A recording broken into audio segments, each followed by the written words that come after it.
आप सभी का स्वागत करता हूं आपके अपने YouTube चैनल तथागत एडुजोन पर। कल हमने बात की थी कि संविधान के भाग 1 में संघ और संघ शासित राज्यों के बारे में किस तरीके से प्रावधान किया गया था।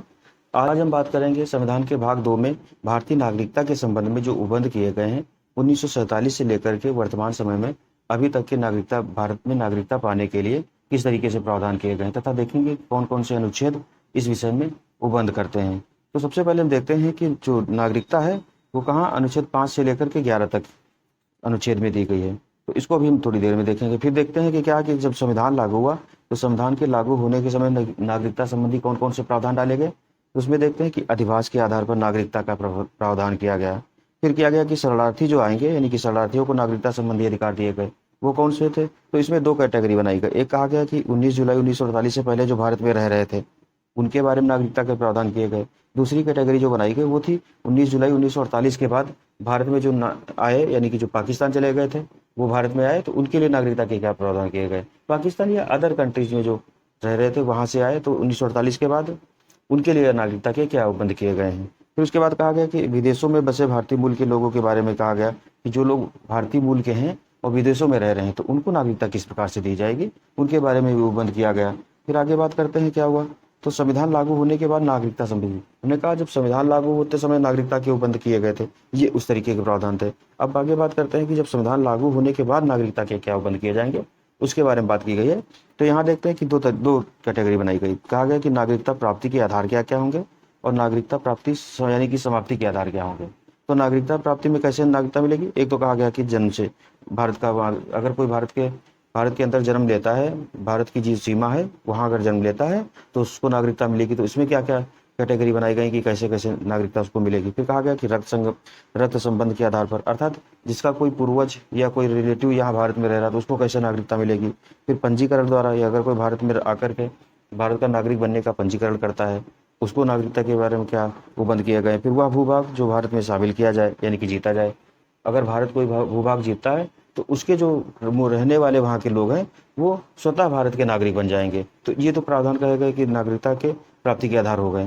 फिर कहा कि नागरिकता समाप्त कैसे होगी भारत में। तो कहा इसमें देखा गया कि स्वेच्छा से नागरिकता, अगर कोई व्यक्ति स्वेच्छा से नागरिकता छोड़ देता है। दूसरा है कि किसी अन्य देश की नागरिकता ग्रहण कर ले। अगर कोई भारत का नागरिक है और किसी अन्य देश की नागरिकता ले लेता है तो उसकी भारत की जो नागरिकता है वो समाप्त हो जाएगी। तीसरा है संसद किसी व्यक्ति की नागरिकता कानून बनाकर छीन ले। तो संसद को अधिकार दिया गया है कि नागरिकता संबंधी प्रावधान कौन करेगी, संसद करेगी। फिर हम आगे बात करते हैं कि दोहरी नागरिकता के बारे में संविधान में क्या कहा गया है। भारत में वैसे तो इकहरी नागरिकता की घोषणा की गई है कि सभी भारतीय जो नागरिक है वो भारत के नागरिक कहलाए जाएंगे, लेकिन दोहरी नागरिकता का यहाँ प्रावधान ये है कि भारत का नागरिक होने के साथ साथ किसी और देश का भी वो नागरिक हो सकता है। तो ऐसा दोहरी नागरिकता की जब हम बात करते हैं तो देखते हैं कि भारत में इकहरी नागरिकता का प्रावधान किया गया है। 1947 में जब भारत आज़ाद हुआ तो उस समय से और 2000 तक देखते हैं कि भारत में इकहरी नागरिकता का ही प्रावधान किया गया। और जो भारत के बाहर भारतीय मूल के लोग रह रहे थे उनके बारे में देखा गया कि वो भारत से मतलब भारत के हैं तो रहने वाले भारत के, लेकिन भारत में उनका तो उतना लगाव नहीं देखा गया। तो उसको बढ़ावा देने के लिए कि उनको कैसे भारत के प्रति आकर्षित किया जाए और वो आकर के भारत के विकास में कैसे योगदान दे सके, इसके लिए क्या किया गया कि डॉक्टर लक्ष्मीबल सिंघोई की अध्यक्षता में 2003 में यानी कि 2002 में एक समिति गठित की गई और उसी समिति के आधार पर 9 जनवरी 2003 से भारत में प्रवासी भारतीय सम्मेलन मनाया जाने लगा। 9 जनवरी को प्रत्येक वर्ष भारत में प्रवासी भारतीय दिवस मनाया जाता है। तो ये समिति बनी तो इस समिति ने रिपोर्ट अपनी दी कि कहा कि भारत के बाहर लोग रह रहे हैं उनको भी नागरिकता का प्रावधान किया जाए। ऐसा नागरिकता की मतलब उनको कुछ ऐसे अधिकार दिए जाए जो भारत के नागरिकों को दिए जाते, पूर्ण अधिकार ना दिए जाए लेकिन कुछ अधिकार उनके बढ़ाए जाए जिससे वो लोग भी भारत में आ जा सके, आसानी से आ सके और अपना इन्वेस्टमेंट हो या भारत अपने जो पूर्वजों की जगह है, स्थान है, वहाँ जा करके वो जाएँ घूमें। तो इससे क्या होगा कि भारत के प्रति उनका लगाव बढ़ेगा और इससे भारत का विकास भी अच्छे से होगा और उसमें उनकी भागीदारी भी सुनिश्चित हो सकेगी। तो इस समिति का कार्य था कि प्रवासी भारतीयों को किस प्रकार दोहरी नागरिकता प्रदान की जाए। समिति ने 2002 में अपनी रिपोर्ट संसद को सौंपी जिसमें नागरिकता अधिनियम 1955 में संशोधन की सिफारिश की। इसने कहा कि जो 1955 वाला नागरिकता अधिनियम था उसमें संशोधन की सिफारिश की ताकि भारतीय मूल के व्यक्तियों को दोहरी नागरिकता प्रदान की जा सके। हमने बताया कि भारत में इकहरी नागरिकता की व्यवस्था है, इसमें संशोधन करने की इसने बात की। फिर आगे रहते हैं कि 2003 से क्या है कि नागरिकता संशोधन अधिनियम यानी कि 2003 में नागरिकता जो 1955 वाला अधिनियम था उसमें संशोधन किया गया। तो उसमें कहा गया कि बांग्लादेश, पाकिस्तान को छोड़कर 16 देशों के लिए PIO यानी कि इसको बोलते हैं पीपल ओरिजिन ऑफ इंडिया, जो भारतीय मूल के व्यक्ति थे, यानी कि ऐसे व्यक्ति जिनका ओरिजिन भारत से था और उनकी कई पीढ़ियां विदेश, ओरिजिन ऑफ इंडिया को दोहरी नागरिकता का प्रदान किया गया। इससे क्या हुआ कि 2005 से सभी देशों के भारतीय मूल के व्यक्ति थे उनको नागरिकता प्रदान करने का प्रावधान कर दिया गया। मतलब 2002 में 16 देशों के लिए जो प्रावधान किया गया था, 2005 से उसे सभी देशों को लागू कर दिया गया। लेकिन कौन से? बांग्लादेश और पाकिस्तान, दोनों देशों को छोड़कर। ऐसा इसलिए किया गया क्योंकि बांग्लादेश और पाकिस्तान में वो लोग गए थे जो स्वेच्छा से जाना चाह रहे थे। भारत का विभाजन होकर के ये नए 2 देश बने थे, इस वजह से इन दोनों देशों को छोड़ दिया गया। फिर क्या कहा गया कि जहां, और ऐसे 16 देशों के साथ उन देशों को शामिल किया गया जहां दोहरी नागरिकता का प्रावधान था। मतलब बांग्लादेश और पाकिस्तान को छोड़ करके ऐसे देशों के साथ दोहरी नागरिकता का प्रावधान किया गया जहां पहले से ही दोहरी नागरिकता का प्रावधान था, इस वजह से उनको भी दे दिया गया जो भारतीय मूल के व्यक्ति विदेशों में रह रहे थे। फिर कहा गया 2015 में पुनः नागरिकता संशोधन अधिनियम हुआ। उसमें क्या किया गया कि विदेशी भारतीय नागरिकता यानी कि OCI, overseas citizen of India, उनको शामिल किया गया, यानी कि संबंधी प्रावधानों को संशोधित कर दिया गया। 2003 में देखते हैं PIO की बात हुई। उसके बाद में 2015 में देखते हैं OCI यानी कि ओवरसीज सिटीजन ऑफ इंडिया के विषय में संशोधन किया गया। इसमें क्या किया गया कि OCI कार्ड धारक के नाम से एक नई योजना शुरू की गई और इसमें PIO जो हमने बताया 2003 में कार्ड स्कीम जो थी और OCI कार्ड स्कीम दोनों को मिला दिया गया। देखो PIO ऐसे जिनके कई पीढ़ियों से लोग विदेशों में रह रहे थे, और जो OCI है ओवरसीज सिटीजन ऑफ इंडिया, ये क्या हुआ कि ये भारत, मतलब इनकी पीढ़ियां भारत में थी और अब जाकर के ये विदेशी मूल के, मतलब विदेशों में जाकर के इन्होंने नागरिकता ग्रहण कर ली है। तो ये ऐसे व्यक्ति हैं। और एक शब्द सुनते हैं हम NRI। तो NRI क्या है कि वो भारतीय नागरिक हैं, मतलब जिनके पास भारत का पासपोर्ट है लेकिन विदेशों में काम करते हैं। ऐसे व्यक्तियों को कहा जाता है NRI, non regional Indian, but वो है इंडियन, ठीक है। तो इस तरीके देखा कि 2015 में PIO और OCI दोनों को एक में मिलाकर के OCI कार्ड स्कीम शुरू की गई। इसमें कुछ उनके अधिकार बढ़ा दिए गए कि जिससे इन दोनों को अधिक अधिकार मिल सके। फिर NRI कौन व्यक्ति है? तो वही भारतीय नागरिक जो साधारणतः भारत के बाहर निवास करता है और जिसके पास भारतीय पासपोर्ट है। तो इसके पास पासपोर्ट भारत का है और भारत के बाहर निवास करता है, यानी कि ये काम करने गया है या कुछ पढ़ने गया है, इस तरीके के जो लोग होते हैं उनको NRI कहते हैं। फिर PIO कौन सा व्यक्ति है? तो एक व्यक्ति अथवा जिसका कोई पूर्वज भारतीय नागरिक था और वर्तमान में अन्य देश की नागरिकता या राष्ट्रीयता धारण करता है या ती है, यानी कि पुरुष या स्त्री कोई भी हो सकता है जिसका वह विदेशी पासपोर्ट धारक है। तो ऐसा व्यक्ति जिसका कोई पूर्वज भारत में रह रहा था लेकिन अब उसके जो कई संतानें हैं वो कई पीढ़ियों से लोग वहाँ विदेशों में रह रहे हैं, तो विदेशी नागरिकता उनके पास है, लेकिन उनका ओरिजिन हम देखते हैं तो कहाँ भारत में है, यानी इसका नाम ही है पीपल ओरिजिन ऑफ इंडिया, ठीक है। फिर OCI क्या है? तो ओवरसीज सिटीजन ऑफ इंडिया, मतलब ऐसा व्यक्ति जो संविधान लागू होने के समय यानी कि 26 जनवरी 1950 भारतीय नागरिक बनने के लिए योग्य था। हमने कहा ना कि ये उनकी पहले से पीढ़ियां भारत में थी लेकिन वो 26 जनवरी 1950 को भारत के नागरिक बनने योग्य थे। क्या हुआ कि वह या उसकी संतानें, नाबालिग बच्चे, पति पत्नी में से एक भारतीय नागरिक हो तथा भारतीय नागरिकता का हकदार हो। तो ऐसे व्यक्ति जिनके कोई ना कोई जैसे बाहर रह रहे हैं और उनके कोई परिवार का भी रह रहा है, या क्या है कि उनके पति पत्नी जो भी भारत की नागरिकता चाहें तो वो नागरिकता के हकदार होंगे। इस तरीके से अगर 26 जनवरी 1950 को नागरिकता के हकदार थे तो वो दावेदारी कर सकते हैं, उनको नागरिकता दे दी जाएगी। ये तो हो गए 3 कैटेगरी, NRI, PIO और OCI, ठीक है। अब आगे बात करते हैं कि नागरिकता जो है उसका मतलब क्या है। तो नागरिकता हम देखते हैं, नागरिकता में क्या है कि सामाजिक आर्थिक अधिकार के साथ साथ राजनीतिक अधिकार भी प्रदान किए जाते हैं। देखो, अगर ऐसा कोई व्यक्ति जो भारत में आकर के निवेश करता है तो उसको सामाजिक अधिकार तो दिए जाएंगे लेकिन उसको राजनीतिक अधिकार नहीं दिया जाएगा। राजनीतिक अधिकार मतलब कि वो वोट देने का अधिकार, भारत में कुछ ऐसे पद हैं संवैधानिक, उनको ग्रहण करने का अधिकार, ये सब उसको नहीं मिलेंगे। और हो सकता है सामाजिक आर्थिक तो अधिकार दे दिए जाएंगे, ये तो सबके लिए, क्योंकि व्यक्ति के लिए जरूरी होते हैं, लेकिन नागरिक को अधिकार वही मिलेंगे, कुछ विशेष प्रावधान किए गए। हर देश अपने अपने नागरिकों को कुछ विशेष उपबंध करता है, वही नागरिकता के तहत आते हैं। तो प्रदान किए गए जाए, जैसे कि वोट देने का अधिकार, चुनाव लड़ने का अधिकार, इस तरीके हुआ है। फिर भारतीय नागरिकता की जो है उसकी विशेषताएं क्या है? हर देश की नागरिकता की कुछ ना कुछ विशेषता होती है। तो भारत है अपने नागरिकों को कौन कौन सी विशेष उपबंध करता है, तो इसमें कहा गया कि इसकी क्या है, तो एकहारी नागरिकता है, मतलब भारत में एकल नागरिकता है। क्या है? भारत में एकहारी नागरिकता है, अर्थात देश के किसी राज्य या निवासी को भारत का नागरिक माना जाएगा, ऐसा राष्ट्रीय हित में किया गया है। उसके बाद है नागरिकता संघ सूची का विषय है। संघ सूची का मतलब संसद इस पर कानून बनाती है, इस पर कानून बनाने का अधिकार केंद्र सरकार का होता है। कुछ महत्वपूर्ण पद जो हैं केवल भारतीय नागरिकों को ही दिए गए हैं, जैसे कि कौन, राष्ट्रपति, उपराष्ट्रपति, संसद का सदस्य आदि, ये जो पद हैं ये किसको, भारतीय नागरिकों को ही दिए गए हैं। उसके बाद कहा गया कि मूल अधिकार के अनुच्छेद 15, 16, 19, 29 और 30 केवल भारतीय नागरिकों को ही प्राप्त है।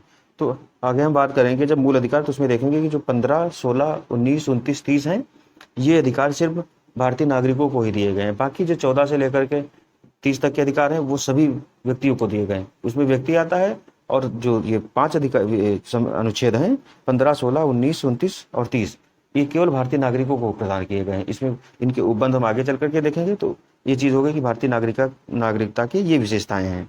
फिर आगे कहा गया कि संविधान, हमने बताया था शुरुआत में ही कि संविधान लागू होने के समय कौन कौन से प्रावधान थे। तो उसमें था कि अधिवास, यानी कि डोमिसाइल मतलब होता है कि जो जहां आप रह रहे हैं, तो क्या है कि जब कोई व्यक्ति किसी स्थान पर लंबे समय तक रहने के लिए अपना निवास बनाए, वह व्यक्ति वहां रहे या ना रहे, उसका अधिवास कहलाता है। मतलब कि अगर आप यूपी के रहने वाले हैं और यूपी से जाकर के आप दिल्ली में अपना घर बना लेते हैं, वहां आप रहते भी हैं और खाली भी रहता है, तो वो आपका अधिवास कहलाएगा, वो आपका डोमिसाइल कहा जाने लगेगा।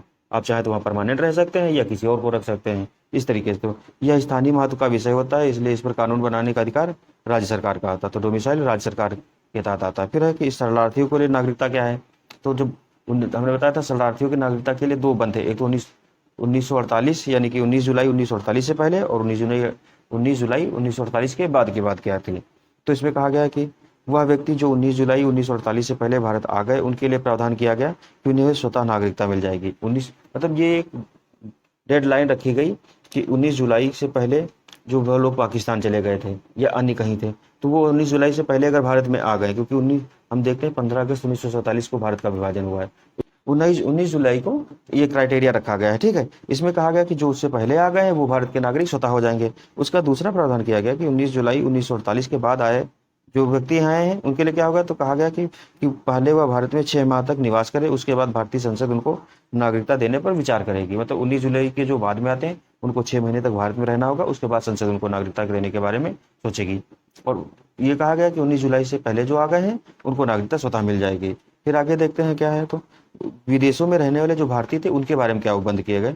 तो विदेशों में रहने वाले जो भारतीय थे उनके लिए क्या किया गया, भारत जब स्वतंत्र हुआ तो भारतीय संसद ने पीआईओ आयोग का गठन किया। हमने बताया था 2002 में, जिसके पीआईओ के लिए विशेष प्रावधान करने के लिए ही उनको दोहरी नागरिकता दी गई। तो उसमें क्या हुआ, पीआईओ आयोग का गठन किया गया, जिसने विदेशों में रहने वाले भारतीय मूल के लोगों को 15 वर्षों तक वीजा प्रदान किया। उस समय भी प्रावधान किया गया था, लेकिन क्या किया गया था, उनको 15 वर्षों तक का वीजा दे दिया गया था कि 15 वर्षों के बीच में अगर उनको आना है तो उनको वीजा अलग से बनवाना नहीं पड़ेगा, उनका वीजा 15 वर्ष तक काम करेगा। हर बार उनको अलग से जाने के लिए वीजा के लिए लाइन नहीं लगानी पड़ेगी, जिससे वे भारत आ जा सकें। फिर संविधान लागू होने के बाद कौन कौन से प्रावधान किए गए। तो इसमें पहला हम देखते हैं क्या है कि जन्म से, यानी कि भारत में कौन से ऐसे व्यक्ति हैं जो जन्म से नागरिक होंगे। तो कहा गया कि 1950 के बाद भारतीय भूभाग पर पैदा होने वाले सभी बच्चे भारत के नागरिक होंगे। इसके 2 अपवाद हैं, कौन कौन से। तो एक तो शत्रु देश के नागरिक बच्चे, दूसरा है विदेशियों के बच्चे। तो भारत में भारतीय नागरिकों के जितने भी बच्चे हैं कहीं भी भारत में पैदा होते हैं वो भारत के नागरिक कहलाए जाएंगे। और कौन कौन से भारत में अगर बच्चे पैदा होते हैं वो भारतीय नागरिक नहीं होंगे। तो कहा गया कि एक तो शत्रु देश के नागरिक के बच्चे जो हैं वो भारत में पैदा होते हैं। मान लो अगर कोई व्यक्ति किसी देश से, और शत्रु देश हमारा वो होगा जैसे किसी देश से हमारी लड़ाई चल रही है। मान लो जैसे अभी हम 2023 की बात कर रहे हैं, तो 2023 में अगर हमारी किसी देश से लड़ाई चल रही हो और उस देश का कोई नागरिक भारत में रह रहा हो, तो उसके जो बच्चे पैदा होंगे अभी आज के समय वो भारत की नागरिकता के दावेदार नहीं हो सकते हैं जन्म के आधार पर कि हम भारत में पैदा हुए थे। भारत में शत्रु देश की जो परिभाषा वो यही दी गई कि जब हमारा युद्ध चल रहा हो तभी शत्रु होता, नहीं तो हमारा भारत का कोई शत्रु देश नहीं है। फिर विदेशियों के बच्चे, तो विदेशियों के बच्चे मतलब कि सीधे सीधे हो गया कि अगर कोई भारतीय नागरिकता नहीं प्राप्त किया तो उसके बच्चे यहाँ भारत में पैदा होते, तो वो इस आधार पर दावेदारी नहीं कर सकते कि हम भारत में पैदा हुए थे। ठीक है। फिर हो गया कि रक्त संबंध के आधार पर। रक्त संबंध मतलब क्या है कि जब कोई भारतीय महिला या पुरुष किसी विदेशी महिला या पुरुष से शादी कर ले, उन्हें भारत का नागरिक माना जाएगा। उनसे उत्पन्न संतान भी भारत की नागरिक होगी। ऐसे कई भारतीय नागरिक, ऐसे भारतीय नागरिक जो किसी विदेशी महिला या पुरुष से शादी करें वो उस समय भारत के नागरिक हो, तो क्या हो जाएगा कि वो जिससे वो शादी करेंगे वो भी भारतीय नागरिकता का हकदार हो जाएगा। जैसे कि अभी हम देखते हैं कि पिछले समय शादी हुई थी प्रियंका चोपड़ा की, तो अगर उनके पति चाहें तो भारत की नागरिकता ग्रहण कर सकते हैं, हकदार वो हो गए, उनके बच्चे तो हो ही गए हैं। तो इस तरीके से देखते हैं ये रक्त संबंध के आधार पर प्रावधान है। फिर कहा कि यदि महिला या पुरुष विदेश में बस जाए तो उनसे उत्पन्न संतान जैसे ही वयस्क होगी, यदि वह कहता है उसे भारत की नागरिकता हो चाहिए तो उसे भारत की नागरिकता प्राप्त होगी और भारतीय संसद उसे भारतीय नागरिकता दे देगी। तो जो इस दंपत्ति से उत्पन्न संतान होगी वो चाहें तो भारत की नागरिकता प्राप्त कर सकते हैं। जब वो वयस्क होंगे तो नागरिकता उनको भारत की मिल जाएगी। इस तरीके का प्रावधान किया गया। फिर कहा गया कि पंजीकरण से भारत में नागरिकता कैसे मिलेगी। तो पंजीकरण का मतलब क्या है कि जब कोई व्यक्ति भारत में 5 वर्ष तक निवास कर रहे हैं वह नागरिकता की दावेदारी पेश कर सकता है। संसद इस पर विचार कर सकती है। इसमें कौन कौन से शामिल होंगे, तो वे व्यक्ति जो पंजीकरण प्रार्थना पत्र देने की तिथि से 6 माह पूर्व भारत में निवास कर रहे हों, मतलब जब वो पंजीकरण दें उससे 6 महीने पहले से वो भारत में लगातार रह रहे हों। फिर है कि वे भारतीय जो अविभाज्य भारत से बाहर किसी देश में निवास कर रहे हों। अब ये कहा गया अविभाज्य भारत मतलब क्या हुआ कि भारत, बांग्लादेश और पाकिस्तान के को छोड़ करके यहाँ सीधे सीधे बात आ गई।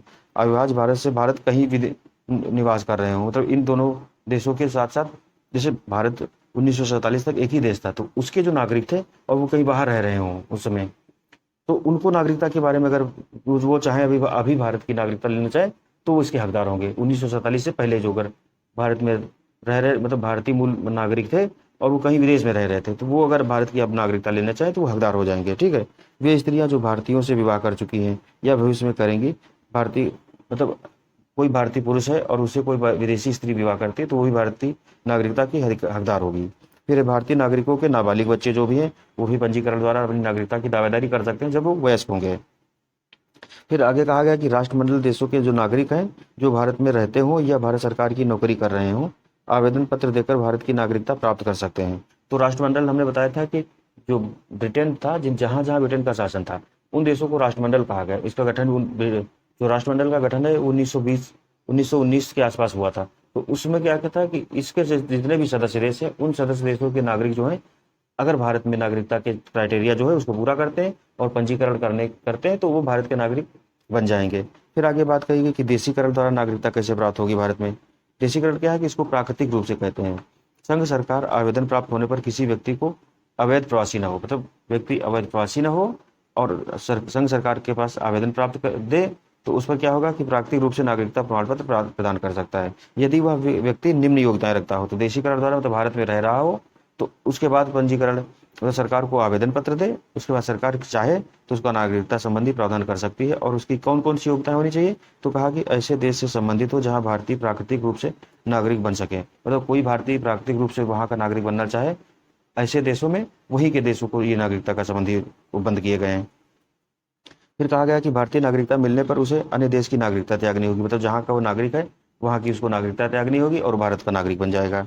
आवेदन देने से पूर्व कम से कम 1 वर्ष तक भारत में रहा हो, मतलब देशीकरण के तहत अगर आप आवेदन दे रहे हैं तो उसके 1 साल पहले तक आपको भारत में रहना होना चाहिए। ठीक है। फिर कहा कि 1 वर्ष की अवधि के अतिरिक्त, मतलब 1 वर्ष पहले जो 1 वर्ष से जो आप रह रहे हैं उसको छोड़ करके अतिरिक्त क्या है तो 14 वर्ष पूर्व से भारत में रहा हो या भारत सरकार की सेवा में हो या अन्य सेवा में हो जिसकी अवधि कितनी है तो 11 वर्ष से कम नहीं होनी चाहिए। मतलब या तो आप 14 वर्ष की अवधि हो या आप भारतीय सेवा में हो जिसकी अवधि कितनी है 11 वर्ष से कम न रही हो। भारतीय सेवा मतलब या तो सरकारी जॉब कर रहे हो या प्राइवेट जॉब कर रहे हो लेकिन उसकी अवधि 11 वर्ष से कम ना हो, तब आपको नागरिकता दी जा सकती है। फिर क्या है कि उसका चरित्र अच्छा होना चाहिए, मतलब कैरेक्टर अच्छा होना चाहिए। कि संविधान की 8वीं अनुसूची की जो भाषाएं हैं 22 भाषाएं, उन भाषाओं का अच्छा जानकार होना चाहिए। मतलब बात कही गई कि वह विज्ञान, दर्शन, कला, साहित्य, विश्व शांति यानी कि विज्ञान, दर्शन, कला, साहित्य, विश्व शांति या मानव उन्नति से संबद्ध हो तथा सरकार नागरिकता की शर्तों में छूट भी दे सकती है कि कुछ क्राइटेरिया में ढील दे सकती है। हो सकता है कि जो रहने का ड्यूरेशन है उसको कम कर दे। इस तरीके की उस व्यक्ति को भारत के संविधान के प्रति निष्ठा रखनी होगी, क्योंकि भारत के जितने भी व्यक्ति हैं उनको संविधान के प्रति निष्ठा रखनी आवश्यक है, नहीं तो आपकी नागरिकता छीनने का भी आसार हो सकता है। फिर आगे कहा कि वह भूभाग जो भारत में शामिल किया जाए उसके व्यक्तियों के बारे में नागरिकता क्या क्या प्रावधान है। तो कहा कि वह भूभाग जो भारत में शामिल किया जाए भूमि विस्तार द्वारा भारत में नागरिकता कैसे, तो यदि किसी नए भूभाग को भारत में शामिल किया जाता है तो उस क्षेत्र में निवास करने वाले व्यक्तियों को स्वतः भारत की नागरिकता प्राप्त हो जाएगी। हमने बताया था कि भारत अगर किसी भूभाग को अपने में मिलाता है तो उस भूभाग पर रहने वाले जितने भी नागरिक होंगे वहाँ के जो नागरिक हैं वो स्वतः ही भारत के नागरिक हो जाएंगे। तो ये प्रावधान किया गया है। फिर है कि भारत में नागरिकता समाप्ति के आधार क्या क्या है। तो भारत में नागरिकता समाप्ति के आधार क्या है, तो एक तो स्वेच्छा से मतलब क्या है कि कोई भी भारतीय नागरिक भारत की नागरिकता स्वेच्छा से छोड़ सकता है जब वह अपनी पूर्ण आयु व क्षमता को, मतलब 18 साल की उम्र हो गई हो और क्षमता मतलब मानसिक रूप से स्वस्थ हो और अपनी एक एलिजिबल आयु जो है वो पूरी कर लिया हो तो वो व्यक्ति चाहे तो स्वेच्छा से भारत की नागरिकता छोड़ सकता है, ठीक है। फिर कहा कि बर्खास्तगी द्वारा क्या है, तो बर्खास्त मतलब क्या है कि जब कोई भारतीय नागरिक स्वेच्छा से किसी अन्य देश की नागरिकता ग्रहण कर ले तो उसकी भारतीय नागरिकता स्वयं बर्खास्त हो जाएगी। ये कहा गया कि अगर आप दूसरे देश की नागरिकता लेते हैं तो भारत की जो भारतीय नागरिकता आपकी है वो स्वतः समाप्त हो जाएगी। लेकिन ऐसा कब नहीं होगा, हालांकि यह व्यवस्था कब लागू नहीं होगी, तो जब भारत युद्ध में व्यस्त हो, मतलब भारत का अगर किसी देश से युद्ध चल रहा हो और उस वैसे समय आप किसी देश की नागरिकता ग्रहण करते हैं तो आपके साथ ये कंडीशन लागू नहीं होगी, ठीक है। फिर कहा कि वंचित करने द्वारा क्या है, तो इसमें अधिकार किसको दिया गया है, तो भारतीय संसद को दिया गया है कि किसी भी भारतीय नागरिक की नागरिकता छीन सकती है, यानी कि भारतीय संसद किसी भी भारतीय नागरिक को नागरिकता से वंचित कर सकती है। इसमें क्या कहा है, तो नागरिकता फर्जी तरीके से अगर प्राप्त की गई हो तो उसको वंचित कर सकती है। फिर नागरिक ने संविधान के प्रति अनादर जताया हो, कहा गया था कि अगर कोई भारतीय नागरिकता के लिए आवेदन करता है तो उसको संविधान के प्रति आस्था रखनी होगी। वही कहा गया, अगर कोई भारतीय नागरिक है और वो संविधान के प्रति अनादर जता रहा तो संसद चाहे तो उसकी नागरिकता छीन सकती है, ठीक है। फिर कहा कि युद्ध के समय शत्रु देश के साथ गैर कानूनी रूप से संबंध स्थापित किया हो या उसे कोई राष्ट्र विरोधी सूचना दी हो। तो जो राष्ट्र मतलब यह है कि देश हित के अपोजिट में अगर किसी ने काम किया हो तो उसकी भी नागरिकता छीनने का प्रावधान संसद कर सकती है, इस तरीके से कि शत्रु देश को अगर सहायता पहुंचाता है। फिर आगे है कि पंजीकरण या प्राकृतिक रूप से जो नागरिकता प्राप्त करते हैं भारत में, उनको क्या है कि 5 वर्ष के दौरान नागरिक को किसी देश में 2 वर्ष की कैद हुई हो। अगर भारत में जो देशी पंजीकरण या प्राकृतिक यानी कि देशीकरण द्वारा नागरिकता प्राप्त किए थे उनको 5 वर्ष की अवधि जब वो नागरिकता प्राप्त करते हैं उससे 5 वर्ष की अवधि में अगर किसी देश में 2 वर्ष की सजा हुई हो तो उनको क्या हो जाएगा, उनकी नागरिकता जा सकती है। फिर नागरिक सामान्य रूप से भारत से बाहर 7 वर्षों से रह रहा हो। ऐसे नागरिक जिनको भारत के बाहर 7 वर्ष से रह रहे हों और भारत ना आए हों तो उनकी भी नागरिकता ली जा सकती है। या अब आगे क्या है कि 10 जनवरी 2020 से नागरिकता संशोधन अधिनियम जो 2019 था, नागरिकता संशोधन अधिनियम जो 2019 आया था वो 10 जनवरी 2020 से लागू हो गया है। तो क्या है कि इसमें अफगानिस्तान, पाकिस्तान और बांग्लादेश के हिंदू, सिख, बौद्ध, जैन, पारसी और ईसाई धर्म के प्रवासियों को नागरिकता देने का प्रावधान करता है। इसमें कहा गया कि 3 देश के जो अल्पसंख्यक हैं, इसमें कौन कौन से, तो हिंदू, सिख, जैन, पारसी, ईसाई धर्म के जो अल्पसंख्यक वहाँ हैं उनको भारत में नागरिकता संबंधी प्रावधान किए गए हैं। और इनके लिए भी क्या क्या कंडीशन रखी गई, तो इसके तहत उन्हीं को नागरिकता दी जाएगी जो 31 दिसंबर 2014 या उससे पहले भारत में प्रवेश की हो। मतलब हो सकता है कि वो लीगल तरीके से आए हों या इलीगल तरीके से भी आए होंगे, तो इनको भारत में शरण देने के लिए भारत ने नागरिकता संबंधी उपबंध 2019 में किए थे, उनको जनवरी 2020 से लागू भी कर दिया गया है। फिर क्या है कि यह अधिनियम 6ठी अनुसूची में शामिल असम, मेघालय, त्रिपुरा और मिजोरम आदि राज्यों के आदिवासी क्षेत्रों पर लागू नहीं होता है। इसमें कुछ कुछ छूट दी गई है, किन किन राज्यों में इन जो 3 देशों से आए हुए अल्पसंख्यक व्यक्ति हैं इनको कहाँ कहाँ नहीं लागू किया जाएगा, मतलब कहाँ कहाँ ये नहीं रह सकते हैं। तो छठी अनुसूची थी, हमने बताया था कि उसमें असम, मेघालय, त्रिपुरा और मिजोरम राज्य हैं, तो उनके जो आदिवासी क्षेत्र हैं वहाँ इनको नहीं लागू किया जाएगा। फिर आगे है कि जितने भी इनर लाइन परमिट वाले राज्य हैं वहाँ भी इनको लागू नहीं किया जाएगा। तो ये जो अधिनियम है वहाँ लागू नहीं होगा जहाँ कि एक तो जनजातीय क्षेत्र है, दूसरा है कि inner line permit. Inner line permit वाले कुछ पूर्वोत्तर के ऐसे राज्य हैं जहाँ एक तो जनजातियाँ रहती हैं, पहाड़ी एरिया ज़्यादा है, उनकी विशेष संस्कृति है, तो उनको इनर लाइन परमिट के बारे में कहा गया था। इनर लाइन परमिट का मतलब ये है कि भारतीय अगर आपको वहाँ जाना है तो वहाँ राज्य सरकार से आपको एक परमिट लेनी पड़ेगी और बताना पड़ेगा आपका कहाँ कहाँ जा रहे हैं, तो उसके लिए परमिट, विशेष परमिट मतलब परमिशन की जरूरत पड़ती है, तो उसको इनर लाइन परमिट ही बोलते हैं और वो भारतीय नागरिकों को मिलती है।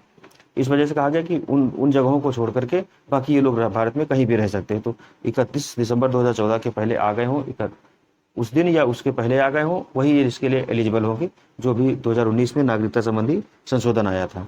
फिर अब संविधान में अनुच्छेदों का जो उपबंध किया गया है तो उनको हम देखते हैं। तो इसमें सबसे पहला जो अनुच्छेद है वो अनुच्छेद आपका 5 है। 5 में क्या कहा गया कि जन्म से नागरिकता का उपबंध किया गया कि भारत में अगर कोई व्यक्ति बताया था कि शत्रु देश का नागरिक छोड़ करके और विदेशियों के बच्चे छोड़ करके जन्म से नागरिक होंगे भारत के। फिर कहा गया अनुच्छेद 5 में तो ये होगा 6 में है कि पाकिस्तान से भारत आने वाले यानी कि आवर्जन करने वाले व्यक्तियों के नागरिकता के बारे में उपबंध किए गए हैं कि जो व्यक्ति पाकिस्तान से भारत आए थे उनके बारे में नागरिकता कैसे प्रदान की जाएगी। तो इसके बारे में भी हमने कहा कि 19 जुलाई 1948 की क्राइटेरिया डेट आप रखी गई थी। उसके कहा गया 19 जुलाई से पहले जो व्यक्ति आ गए हैं उनको नागरिकता संबंधी उपबंध, और जो 19 जुलाई के बाद में आए थे उनके बारे में दोनों में अलग अलग प्रावधान किए गए थे। फिर 7 में कहा गया है कि भारत से पाकिस्तान जाने वाले, प्रव्रजन करने वाले के बारे में नागरिकता संबंधी जो प्रावधान है, यानी कि भारत जो पहले भारत के नागरिक थे, फिर पाकिस्तान चले गए, और उसके बाद में अगर वो भारत आते हैं तो उनके बारे में नागरिकता के क्या प्रावधान होंगे। फिर अगला है अनुच्छेद 8, तो विदेशों में रहने वाले भारतीय मूल के व्यक्तियों के बारे में उबंध। ऐसे व्यक्ति जो भारतीय मूल के हैं और विदेशों में रह रहे हैं, PIO हो गए, OCI हो गए, NRI हो गए, तो ये दोनों PIO और OCI इन दोनों को शामिल किया जाता है। फिर अनुच्छेद 9 कहता है कि जब कोई भारतीय नागरिक की विदेशी नागरिकता ग्रहण करता है तो उसकी भारतीय नागरिकता समाप्त हो जाती है। ये कहा कि कैसे हो जाती है, बर्खास्त द्वारा जो हो जाती है, और स्वेच्छा से भी इसकी समाप्त होती, चाहे स्वेच्छा से भी छोड़ भी सकता है। फिर अनुच्छेद 10 क्या कहता है, तो भारतीय नागरिकों की नागरिकता बने रहने की दावेदारी, की भारतीय नागरिकों की नागरिकता इतनी जल्दी नहीं छीनी जा सकती है, उनकी दावेदारी भी है कि आपने हमारी नागरिकता किस आधार पर छीनी है। फिर 11 अनुच्छेद कहता है कि संसद किसी भी नागरिक की नागरिकता छीन सकती है, लेकिन इसके लिए उसे उसका कारण बताना होगा कि किस आधार पर किसी नागरिक की नागरिकता छीनी जा रही है। तो अधिकार ये संसद को दिया गया है नागरिकता के संबंध में कानून बनाने का, लेकिन उसकी छीनने से पहले संसद को बताना होगा कि किस कारण उसकी नागरिकता ली जा रही है। तो हमने आज बात की भाग 2 में नागरिकता संबंधी जो प्रावधान किए गए हैं इनके क्या उपबंध थे। अब यहाँ तक हमने समझ लिया। कल से अगले लेक्चर में हम देखेंगे कि भाग 3 में मूल अधिकार का प्रावधान किया गया है। तो ये जो मूल अधिकारों का जो प्रावधान है ये काफ़ी लंबा लेक्चर रहेगा, इसमें 2-3 लेक्चर हमको बनाने पड़ेंगे पूरे। तो तब उसमें मूल अधिकारों का हम देखते हैं कि परीक्षा में तो इनका सबसे ज़्यादा महत्व है ही, उसके बाद सामान्य जीवन में इनका भी अधिक महत्व है, क्योंकि हर व्यक्ति को अपने मूल अधिकारों के बारे में तो पता होना चाहिए ना, कि हमें कौन कौन से संविधान अधिकार देता है, कि हमें कौन कौन सी जगह पर इनके अधिकारों का यूज होना चाहिए, न्यायालय किन किन अधिकारों के मामले आधार पर हमारी सुरक्षा करता है, संविधान कैसे कैसे उपबंध करता है। तो इनको यानी कि जो परीक्षा दे रहे हैं उनके लिए भी आवश्यक है, और जो सामान्य जागरूकता के लिए देख रहे हैं उनके लिए भी आवश्यक है कि आपको पता होना चाहिए कि संविधान हमको कौन कौन से बेसिक राइट देता है जो हमारे लिए जरूरी भी है, और इनका हम उपयोग कैसे करें। तो अगले लेक्चर में हम इसको समझेंगे अच्छे से। अभी के लिए धन्यवाद। जय हिंद, जय भारत।